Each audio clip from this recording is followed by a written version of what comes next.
बस्नु गुरु गणपति मुखमा सरस्वती माई घुमाई बस्नु टिपेर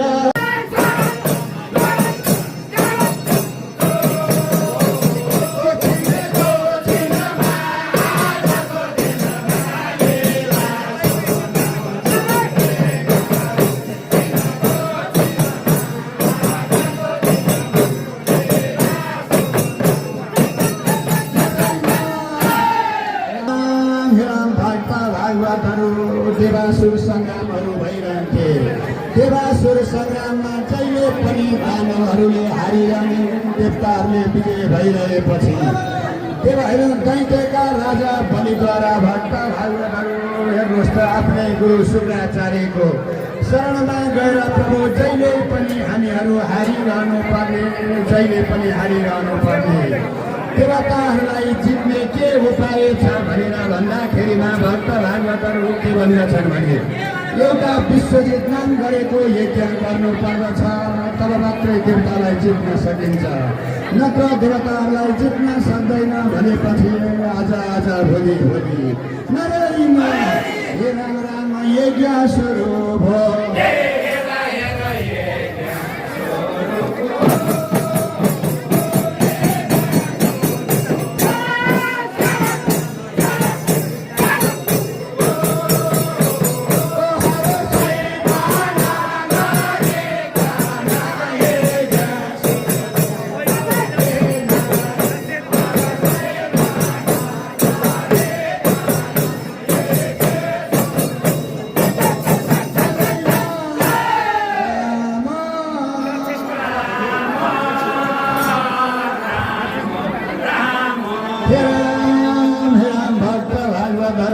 यज्ञमा 33 कोटी आदि गरेका देवताहरूको पूजन गरिसकेपछि अन्य आदि देवताहरूले वरदान दिएर हेर्नु विश्वजित यज्ञबाट हात्ती घोडा सहित सारा हतियार प्राप्त गरेर यो मर्ते मल्ल सारा जित्दै बलिले नारायण हे राम राम जित्यो स्वर्ग लोक।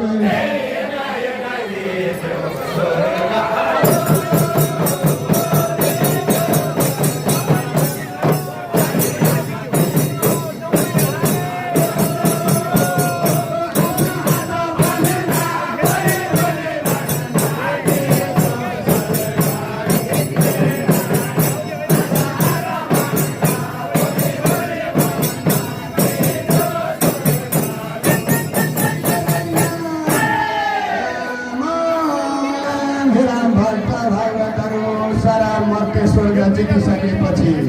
उता देवमाता अदितिलाई भने हेर्नुहोस् आफ्ना छोराहरूको सारा राज्य लुटिएपछि नारायण हे राम राम थापी नसकेनो।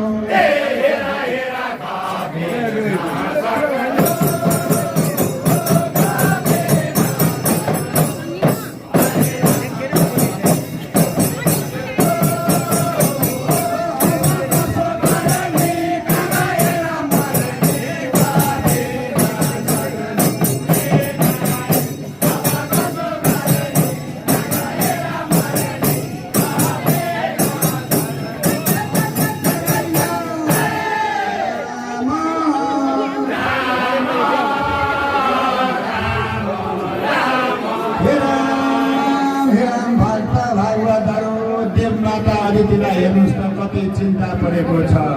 आफ्ना छोराहरूको बिचल्ली भएको राज्य खोसिएपछि चिन्ता गरेर बसिरहेको बेलामा कश्यप ऋषि सारा तीर्थाटन गरेर भिक्षाहरू मागेर आउँदा अदिति साह्रै चिन्ता गरेर बसिरहेको देख्दा हाम्रो राज्यमा ब्राह्मणको सम्मान भएन कि, बालबालिका महिलाको सम्मान भएन कि, अग्निको होम भएन कि, दान इत्यादि पुण्य कर्म भएन कि, तिमी किन चिन्ता गरेर बसेको भन्दा स्वामी राजा हाम्रो राज्यमा अरू समय त ठिकै थियो, तर आफ्नै सौता दिदीका छोराहरूद्वारा सारा राज्य लुटियो, बलियादी गरेका दानवहरूलाई जित्न सक्ने पुत्र पाऊँ प्रभु मलाई भन्दाखेरिमा त्यस्तो पुत्र त मैले दिन सक्दिनँ, त्यो त पाऊँ प्रभु परमेश्वर चतुर्बाहु नारायणको कृपा हुनुपर्दछ,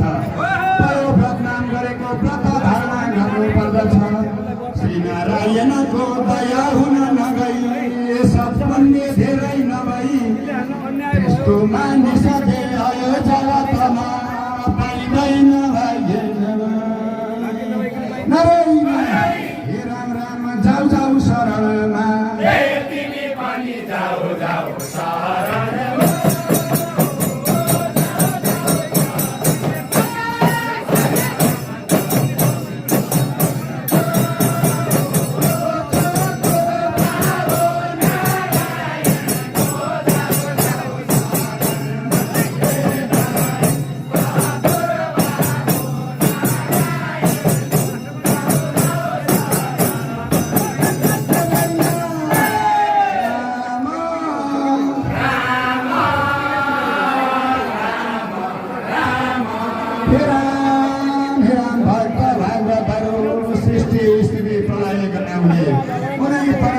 परमेश्वर चतुर्भाव नारायणको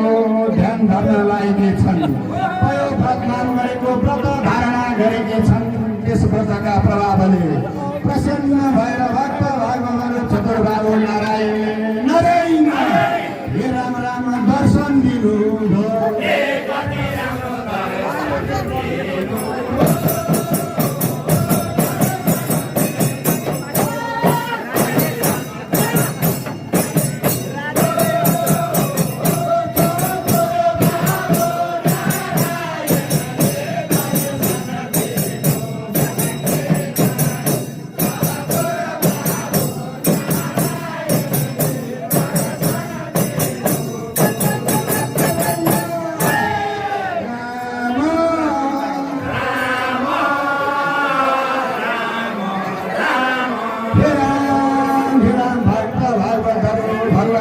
परमेश्वरले दर्शन दिएर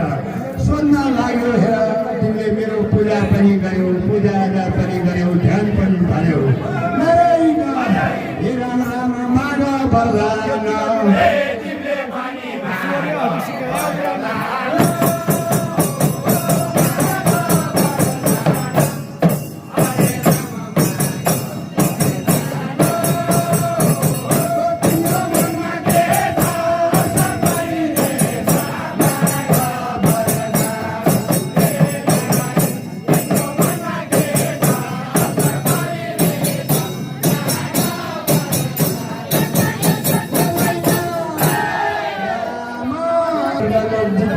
हाम्रा छोराहरूको राज्य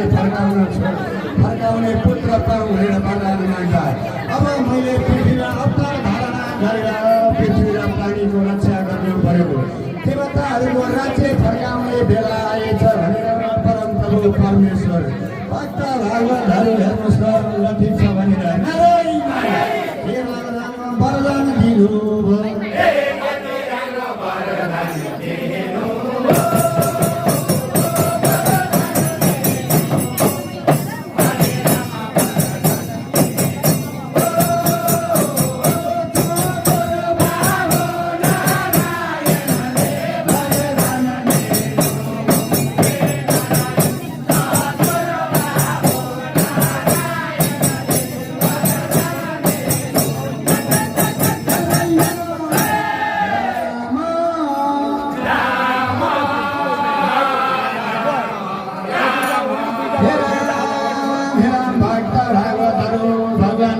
वरदान पाइसकेपछि अदिति माताले आज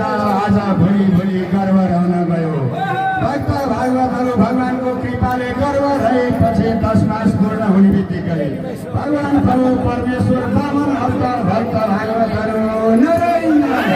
हे राम राम प्रकट हुनुभयो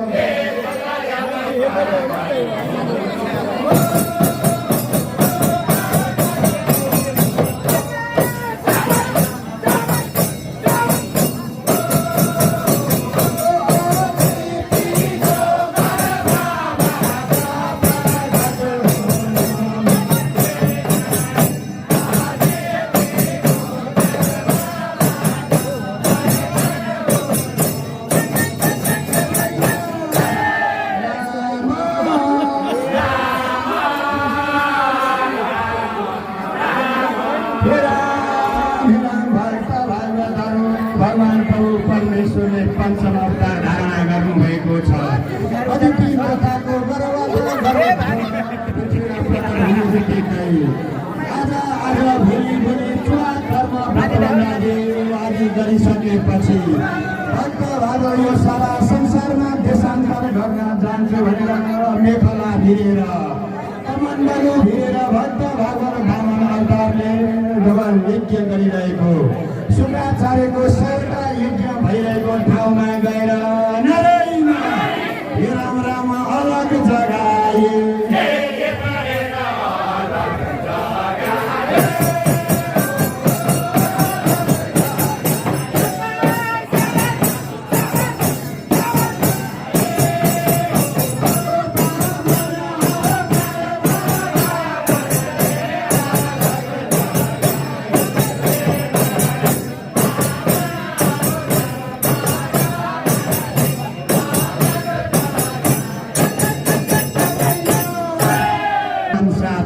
सम्मान साथ राख्दा जुन भक्त भागवतहरू ल्याएर जब बलिराजालाई ल्याएर राखिसकेपछि त्यो बेचेर राख्न बलिराजालाई ल्याएर राखिसकेपछि भक्त भागवतहरू साथ सम्मानसँग राखेर यस्तो बालकालमै जोगी बनिरहेका छौँ नारायण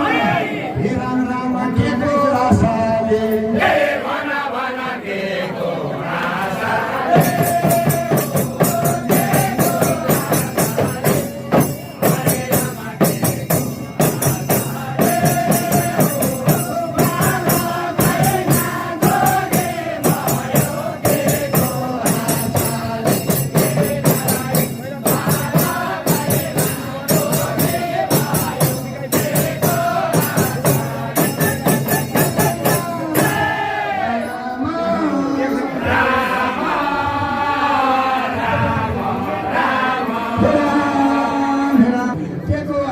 जोगी बनेको लाउला खाउला भन्ने उमेरमा भन्दा अब जोगी बन्नलाई केहीको आशले जोगी बन्दैन आशा र सङ्ग्रह छोडेपछि मात्रै जोगी बन्दछ आशा र सङ्ग्रह धर्म अर्थ काम मोक्षलाई लगाउनु पर्दछ जीवनमा मलाई केही पनि चाहिँदैन भन्दा म भनेको हिरण्यकशिपुको पनाती भक्त प्रहलादको नाति विरोचनको छोरो बलि मैले भक्त भागवतहरू हेर्नुहोस् मेरो राज्यमा कोही आएर याचक बनेर हात फैलाउँछ भने कहीँ पनि गएर कहिल्यै कसैसँग केही माग्नु पर्दैन तिमीलाई के चाहियो राज्य चाहियो कि हात्ती घोडा चाहियो कि द्रव्य चाहियो नारायण हे राम राम माग के चाहियो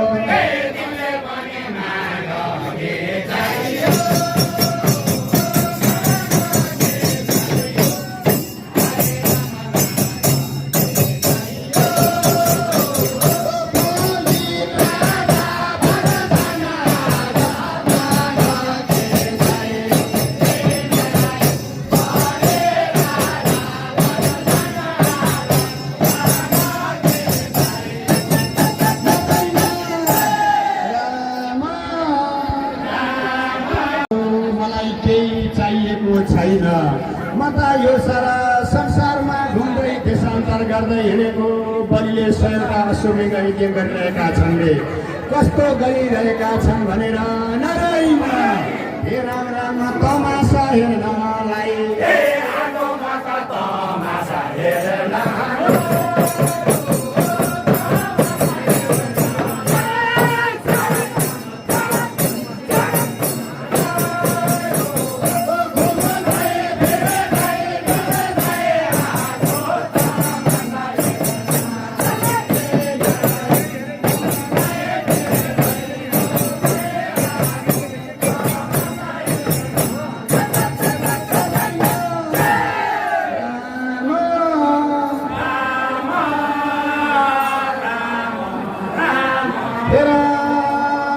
भक्त भागवतहरू मेरो दैलामा आइसकेपछि त माग्न पर्छ भनेपछि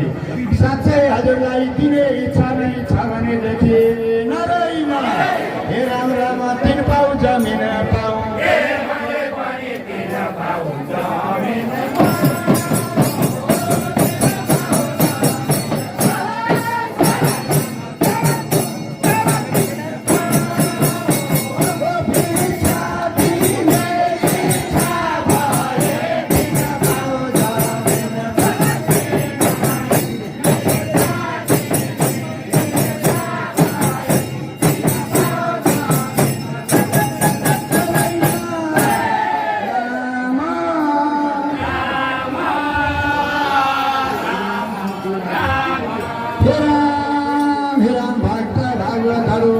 छिराटिने इच्छा भए 3 पाउ जमिन पाउ भन्दा यति 3 पाउ मात्रै के मागेको एउटा सहर राज्य अनि मागेको भए हुन्थ्यो भन्दा होइन। प्रभु परमेश्वर याचकले आफ्नो सामर्थ्य जति छ त्यति माग्नु पर्दछ। मलाई 3 पाउ जमिन भए हुन्छ, 2 पाउ आफ्नो पाउ राख्नलाई, 1 पाउ कमण्डलु राख्नलाई, यति भए हुन्छ भनेर मागिसकेपछि अब यो वरदान दिने भन्ने भक्त भागवतहरू अब हेर्नुहोस् यो वरदान दिनु प्रतिज्ञा गरेका थिए। त्यसै बेलामा शुक्राचार्य ऋषि गएर ओहो मारा दिनु हुँदैन, यिनी त नारायणका अवतार हुन्, यिनी नारायणका अवतार बामन भनेर छल गर्न आएका हुन्, यिनलाई दिनु हुँदैन, यिनले सर्वस्व मिल्नेछन् भन्दा यदि भगवान् प्रभु परमेश्वर मेरो ढोकामा याचक बनेर आएछन् भने सर्वस्व दिन पनि म तयार हुन्छु, म नरक भोग्न पनि तयार छु भनेर भन्दै मानेनन्। र जब दिने निर्णय गरिसकेपछि अनि शुक्राचार्य ऋषि हेर्नु कमण्डलुद्वारा अब त्यो हेर्नुहोस् भक्त भागवतहरू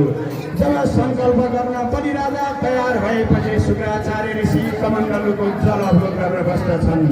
त्यसै बेलामा नारायण अवतार भगवान्ले बुझेर ओहो अब भएन यिनले पो जल अवरोध गरेछन् भनेर कुशद्वारा यसो जल खोज्न खोज्दाखेरिमा हेर्नु शुक्राचार्य ऋषिको आँखो फुट्यो बग्यो रगत।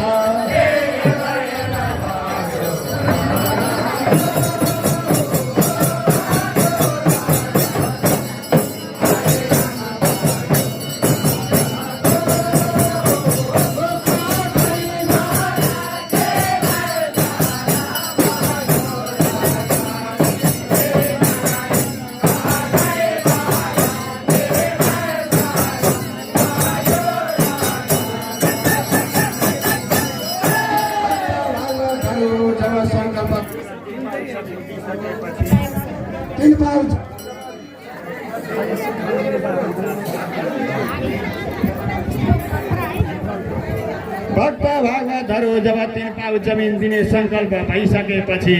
1 पाउद्वारा सारा संसार हेर्नुहोस् यो मर्ते लोभ नापे, दोस्रो पाउद्वारा स्वर्ग आदि नापिसके र 1 पाउ राख्ने ठाउँ नभएपछि भन्छन् नारायण ए राम राम खोइ त 1 पाइलो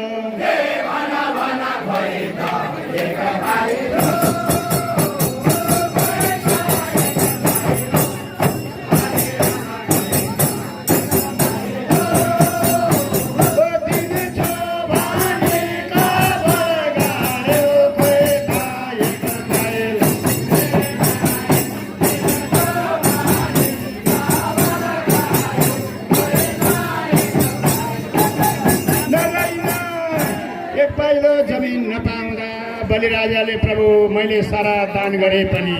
मैले मेरो शिर अब हजुरलाई अर्पण गर्दछु, मैले शरीर नै दिन बाँकी छ भनेर हेर्नु बलिराजाले आफ्नो शरीर अर्पिएर अनि सुतलमा पुर्याएर फेरि आफ्ना छोराहरू हेर्नुहोस् आदि गरेका इन्द्र आदि गरेका देवताहरूलाई राज्य फर्काएको कथा छ। मैले यो लीला बताएँ। भक्त भागवतहरू आफ्नो शिर अर्पण गरेका थिए बलिराजाले दान पुण्य कर्मको लागि, धर्म रक्षाको लागि। मैले आज यो कथा संक्षेपले बताएँ। सबैले धैर्यतापूर्वक सम्झिनु भयो। सबैलाई उपस्थितलाई नारायण हे राम राम गर्छौँ नमस्कार।